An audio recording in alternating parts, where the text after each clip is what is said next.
Peggy Dev and her family go to Nganga Sanjay, and many of Peggy's brothers, one brother and sisters. So I have obviously been involved with the family too, as I think many of all of you have as well. I read in the newspaper actually this week, in our local Chico News, about a young girl, 13 years old, who accused her parents of sexual abuse. In that case, the investigator who was assigned to the case actually investigated it. He actually talked to the people who knew the girl. He talked to her teachers. He talked, who knows, all the different various people that he went through to find out whether or not these allegations were true. And it came out that she was very angry with her parents. She had done a lot of things that were against their rules, and she was afraid to go home. And she made these allegations against them because she was afraid of going back home and facing consequences.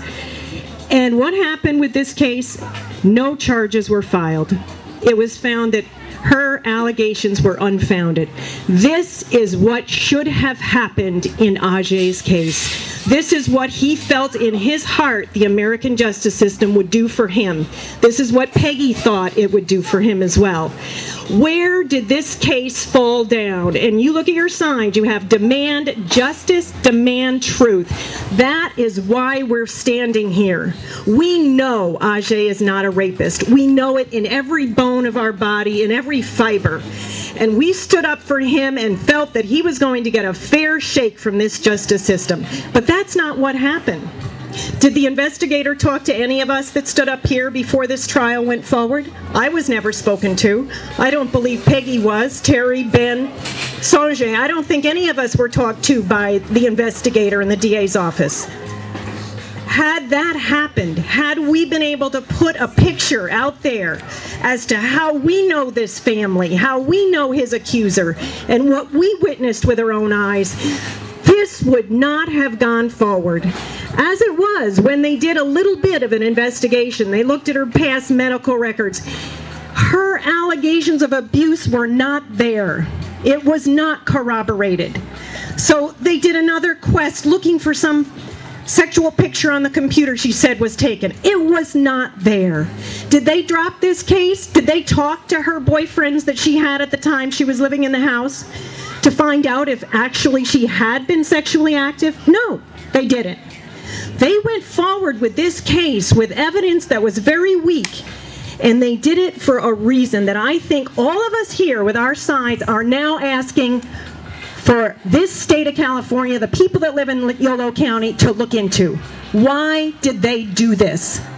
We expect better. We pay for better. We are taxpayers. That's what we are. We pay for our district attorney and our police and our investigators to keep us safe. Safe from really bad people that do bad things. We do not pay them to trump up charges and manipulate evidence to put a good, gentle, wonderful person behind bars. And you know, we're paying about $30,000 a year for this. We demand better. This is not okay. They should know better. They are a quasi-judicial office, the prosecution. They are not supposed to be prosecuting people to win. They are supposed to be looking for the truth. And when they unearth things that don't match up, when they start seeing questions in a case that was so full of holes, they are obligated by their ethics to stop. And they didn't. So thank you, everybody. I have also my own personal story, but being a witness there, because she did allege that she was raped in my house. And I have, like Terry said, I have a house that's very tiny, 950 square feet. And she said she was raped in the living room of my house. And like Sanjay said, the accuser never slept in my living room. She slept with Peggy in my daughter's room, and my daughter slept with me. It was Ajay in the living room, on the floor on a fold-out couch, with our 2 dogs. I am a very light sleeper. There is no way my 1938 squeaky bedroom door that would have had to open if there was anything that occurred like that would not wake me up. My dog was about a year or 2 old. She gets up and follows you to the bathroom if you get up and go to the bathroom. This did not happen. And I believe it was Terry who said, "Why does someone who was raped have to make up lies to make a conviction stick?"